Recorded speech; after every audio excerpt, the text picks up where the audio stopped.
In the Quran, that's what I wanted to tell you while we're on the ayah, that in the Quran there's a word in Arabic which is fadala, okay? And it's like, it's used in several verses to convey a meaning. It's a mental image that, for example, the human being has more fadala than an animal, and an animal has more fadala than a plant, and a plant has more fadala than a stone. I mean, it's like if in the translation it says Allah has favored some more than others. In other words, in other translations, it says Allah has favored some more than others, you know? Like, for example, man is favored over woman, I mean, in terms of physical strength, maybe. But it also says that women are favored over men, I don't know. Maybe because they are more observant, I don't know. So, in that sense, it also says that Allah favored, for example, Jesus over many other prophets because he gave him strength, right? With Gabriel and other things.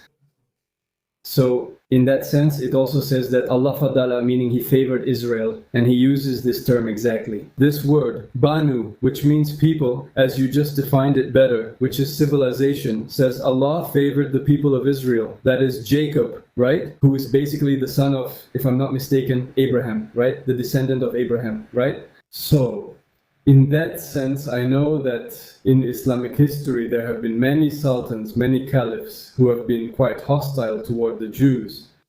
But I can't explain why, if God himself says in the Quran, right, that he has favored them over other peoples, right?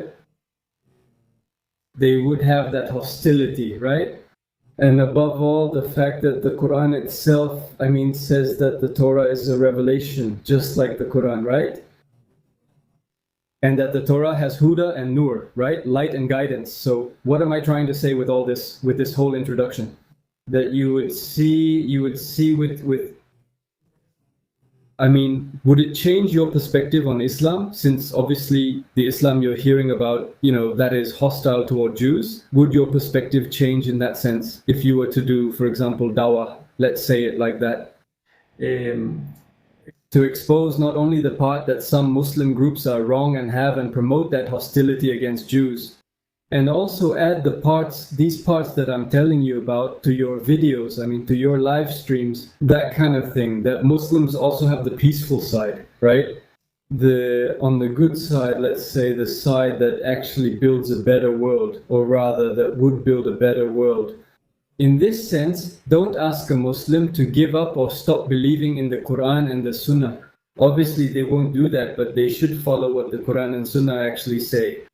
You know, not to what the caliphs say, not to what the sultans with imperialist and expansionist ideas say, but to what the Quran actually says about accepting. No, that the Muslim accepts that God really favored in a certain way the people of Israel. No. I made some videos showing how the Jews, as you say, Reinson, and all of them have contributed a lot to the world. In fact, I think out of all the Nobel Prizes, you have won about 40%, which is a lot, you know, compared to your population size. So in that sense, why? So the question is, would these facts change your view on Islam? I'm not sure if you think you were already aware of them. That's the main question. Well, there are several aspects.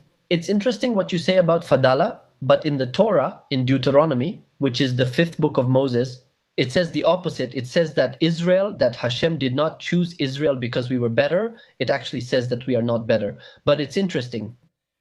What you're suggesting, I would say yes and no.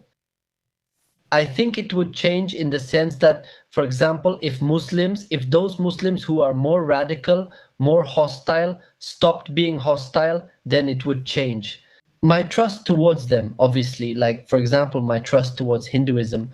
In Hinduism, they don't bother us, they don't try to evangelize us, they don't do anything to us, and that's why you won't see Jews responding to issues about Hinduism. Yes, there are some, but it's because they ask not out of defensiveness, which is the case for me, for example, and the case of many other anti-missionary pages and the like. However, I don't think so. The fact that they read a word correctly. By the way, excuse me, Ibrahim, you're contradicting yourself by saying they should read the Quran correctly.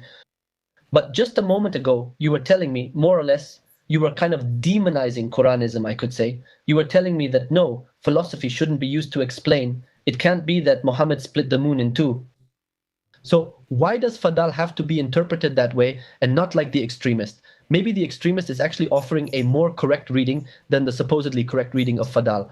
Like that, he's bringing more context, like the Jews had descendants of pigs and things like that, that were donkeys with books, I don't know. So those are things you can find there.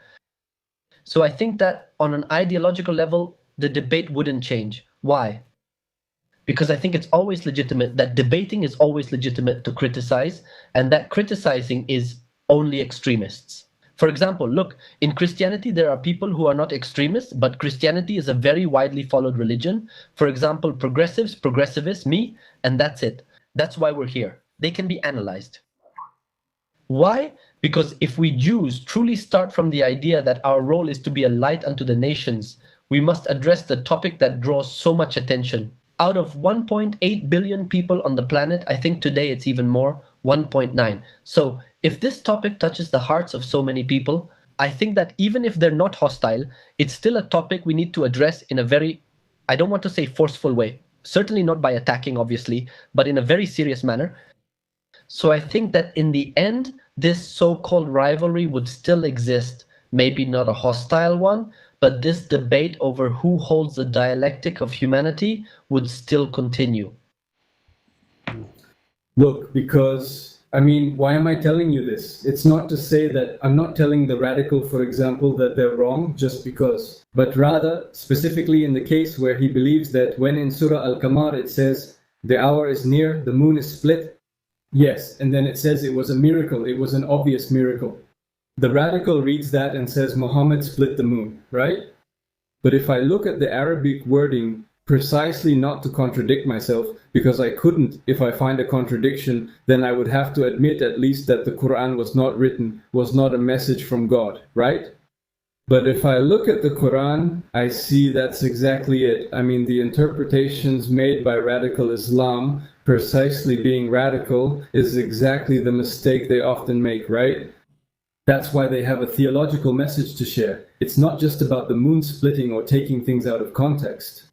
Or they understand it in a different way, like that the moon literally split, but also in many other parts, and then they themselves have problems among each other. If I give you an example, like the four wives, why do they read fankihu and not fankihu?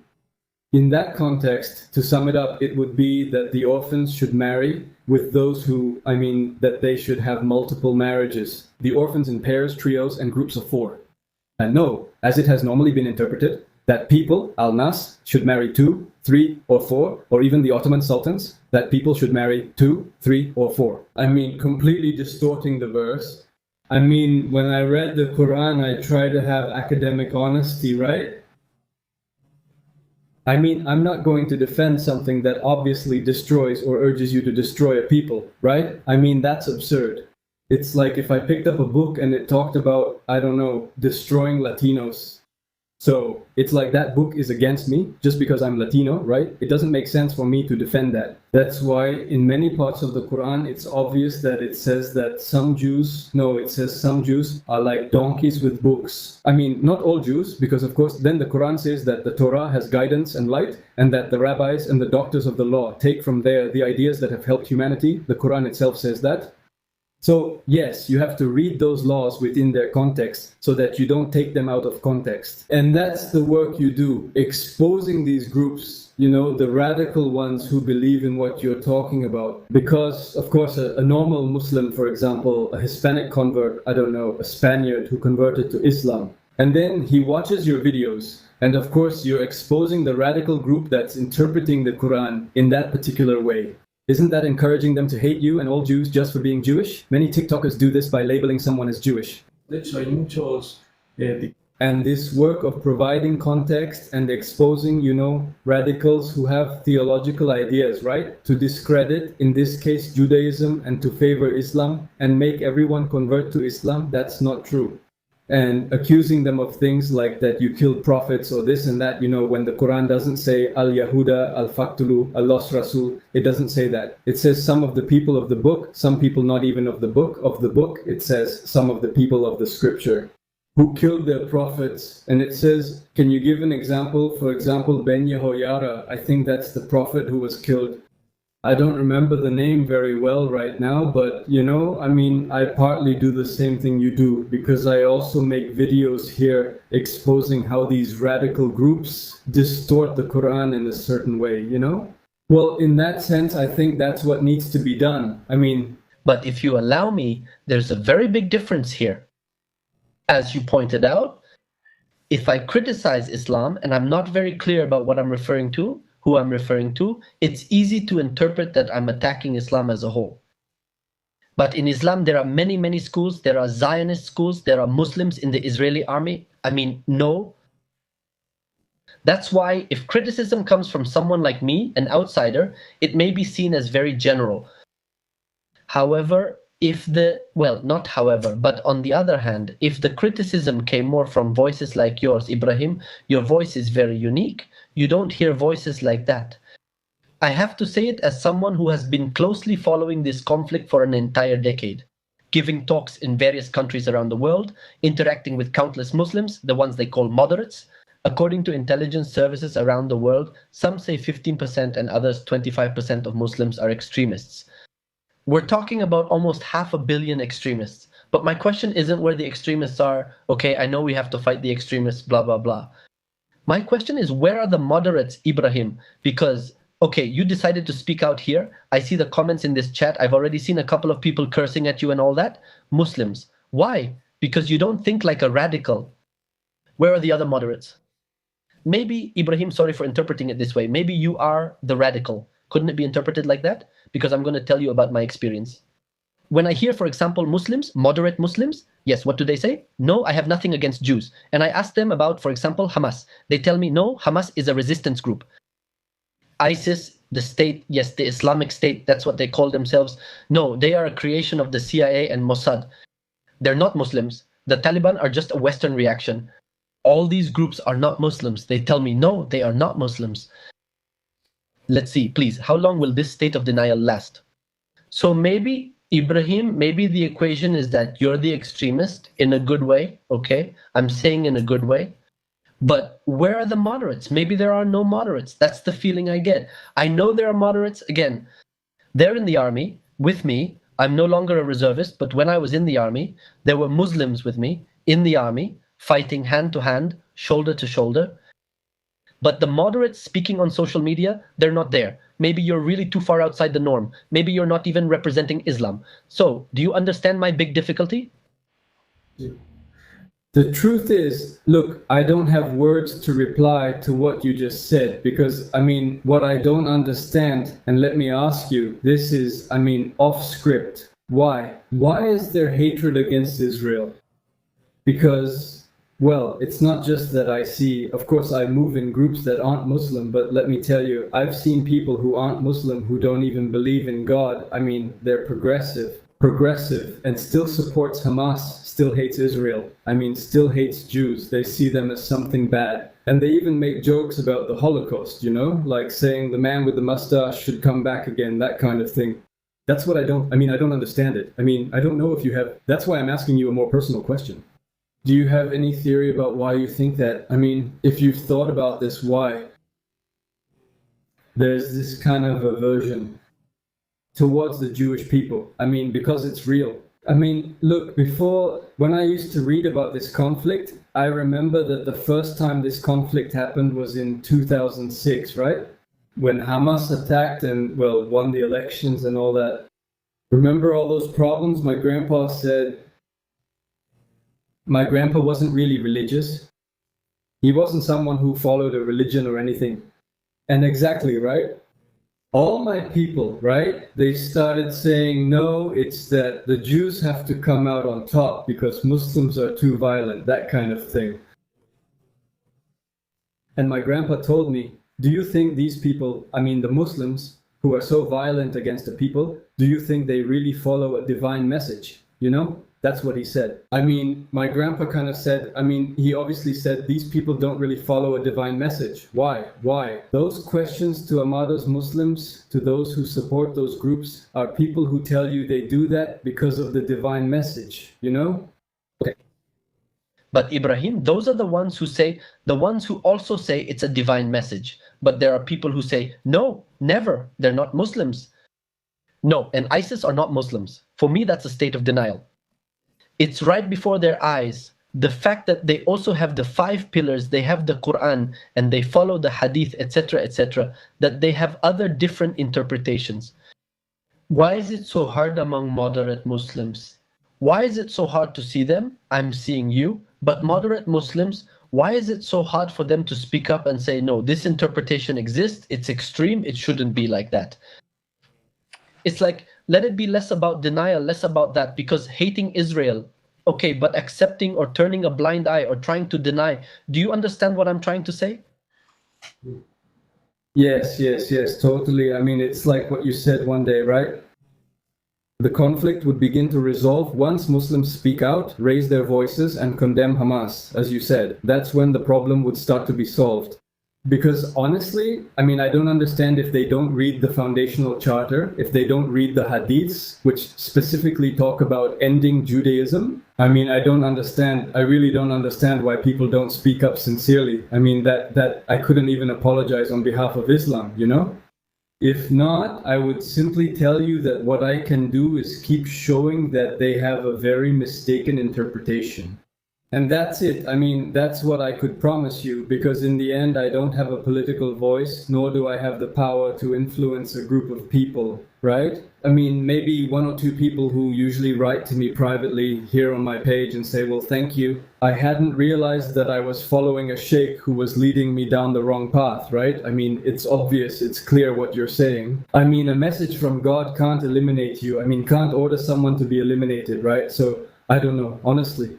Honestly, I really can't understand that at all. If it's something sociological or something religious, or simply because people listen to what the sheikh says, and that's been passed down from generation to generation. But look, my wife is Arab, for example, and her cousins, I mean, they have this belief, this idea that even if you believe it or not, they think that during the Twin Towers attack, the Jews were warned to leave and only the Muslims stayed there. I mean, that's what they believe.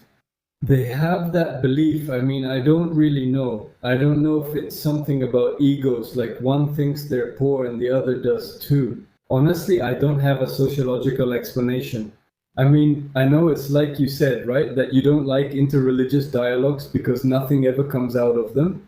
And in part, I agree, because, of course, if I put the Quran as a book of divine message and you put the Torah as a divine message, instead of focusing on where they contradict each other, well, it's going to be like, no, for that very reason, this one is wrong, and for that very reason, this one is right.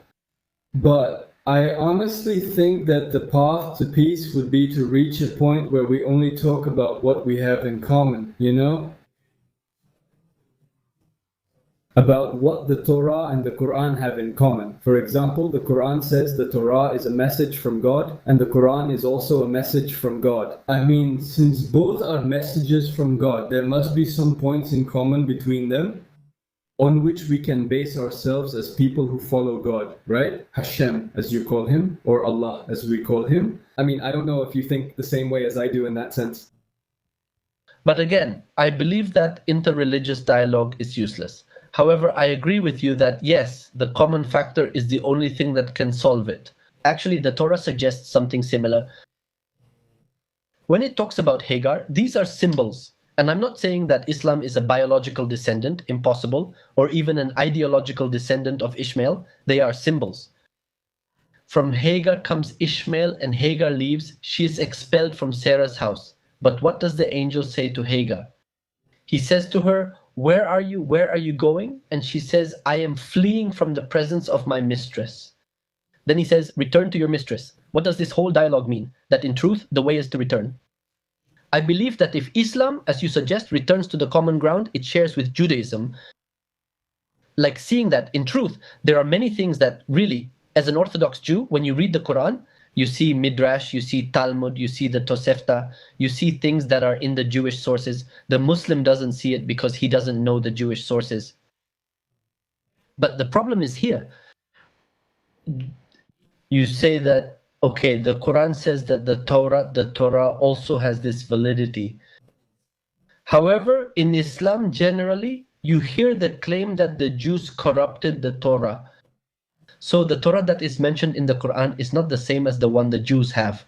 Therefore, Islam itself put these shackles on its own hands. making it unable to take that step. Because whenever Islam says that the Torah we have today is the corrupted one and not the one from the Quran, that connection will never exist. The moment they say, no, yes, actually, it's the same Torah, we actually have this in common. I'll give you an interesting fact, Ibrahim. Judaism does not deny that other nations can have prophets. We say, for example, it is written in the Torah, "Lo haya bi-Israel kenabi ke-Torah." There was never in Israel a prophet like Moses. And the sages of Israel ask, how is it that there was never in Israel a prophet like Moses? Was there a prophet like Moses outside of Israel in other nations? And the answer is yes. And there are several examples, Bilam and things like that.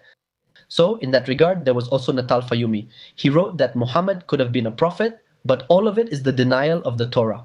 So it could restore to him the status of being a prophet of the nations, or at least a prophet of the Arab civilization.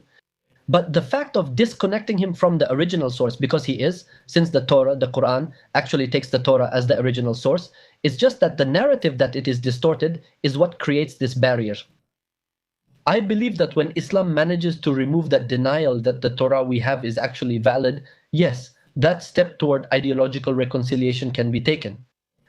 Islam, I believe, can perfectly fulfill the Noahide laws. They have a ritual system, they have a spiritual manifestation, they have dietary laws. I mean, all the Noahide laws can be perfectly applied. What's missing is accepting Moses' revelation as given in the Torah. I think that would be the step. I understand, and that's exactly it, right? What we just did now is give a philosophical solution, right? Outside of what our sages say, let's say, from both sides, I think. Instead, we should submit ourselves to what God actually says. And God in reality does not go against reality, or rather, God is not going to contradict it in the Torah or in the Quran. The Quran and the Torah essentially say what we just said. Both the Muslim and the Jew have to admit that, right? Well, more so the Muslim, I think, has to admit, just as you say, going back to the Torah, and that's exactly it. I mean, that's what the Quran says. I mean, it's not something the Muslim has to deny the Quran in order to go back to the root, which is the Torah, but rather to follow the Quran, because the Quran says exactly this. It says not only that the Torah has light and guidance, but that Islam is based on the Milata. Ibrahim, it says so in Narué, that these are the philosophical bases, the foundations that Ibrahim established with, as you say, Ishmael, with Jacob, and all of them, you know? So in the end, if we see, as you say, that the Quran leads us, that the Torah allows, let's say, Muslims to be Muslims, and that the Quran precisely allows Jews to be Jews. They have their Torah, the Quran says so. Jews don't have to ask you to judge between them because they already have the Torah. In other words, the Quran itself recognizes the validity of the Torah. I think that our work, and I mean ours, Jacob, yours and mine, would be mainly to show this truth to people, so that they start realizing that the conflict could be solved if both peoples return to the Quran and the Torah, respectively. Because if we turn to something other than the divine message, I believe there will never be a solution. Because there will always be political interests involved, geopolitical interests involved, personal interests involved. But if we set that ego aside, I believe, like you said, going back to the basics, right? The Quran validates the Torah validates the Quran. And I think that way even the people would be respected, even the Jewish people would be respected with all their customs, their own idiosyncrasies. And I think that in that sense we would all live in peace. I think that there, and only there, that could be accepted, because Muslims normally don't accept it. If Spain, the Spanish have a people, the English have a people, the French have a people, why deny that the Israelis have a people, you know? And from there it's simply something religious, even if they say it's not, you know? Yes. If you allow me, I don't think the solution would be for the Jews to return to the Torah and the Muslims to the Quran. That solution already happened and didn't solve anything. I think both need to return to the Torah. As I mentioned to you, for Islam to understand that the Torah is relevant, I'm not saying that the Jews should use it. We're not saying they have to be Jews. We're also not saying they should legislate according to the Torah. Legislating according to the Torah, that's not the point, but rather that they understand the relevance of the Torah also for the Jews. And then if on top of that they build the system to express their spirituality called Islam, that's another thing. As long as it starts with the understanding that the Torah is the foundation, that's the point. Another point is that I believe the solution really doesn't come from philosophy or religion. It comes from politics, I think. I can explain it, for example, with the case of the Druze. The Druze are also an ethno-religion, I don't know what to call it, but they also start from this foundation. They don't follow the Torah like a Jew, but they understand the validity of the Torah, and they live in Israel perfectly well. They don't have problems with anyone. Yes, honestly, they don't live in peace. Technically, the enemies of Israel are the enemies of the Druze. Basically, that's another aspect. Another aspect that you were also mentioning to me, I forgot it, but anyway, that would basically be it. It's okay. Well, Jacob, do you want to say a final message before we end the stream? Yes, be good people, and really, let's come to the understanding that the world can be a better place. I hope more voices like yours are heard. Although, let's be honest, in the end, the ones who die in history are the radicals, and if you're a radical, and in a certain way I mentioned that I think you're being radical, you're one of those who are dying in history, and God willing, may you achieve it. Also, greetings to you and to everyone here as well. Nothing else, Jacob. Thank you so much for being here and for sharing on my page. It's truly an honor above all, because imagine, of course, having someone like you on my page is an honor for my page, so that, inshallah, it can keep growing. So people can see that there are quality guests here, you know? So thank you very much for participating, for wanting to take part in a dialogue with Jewish philosophy. So that's it. I'm going to download this live stream and upload it to my channel. I mean, if you want it, you can download it yourself to upload it to yours. Well, that's up to him. So that's it, Jacob. Thank you very much. May God bless your family and you. And everyone on the straight path. Same to you. Same to you. Greetings, Ibrahim. Greetings.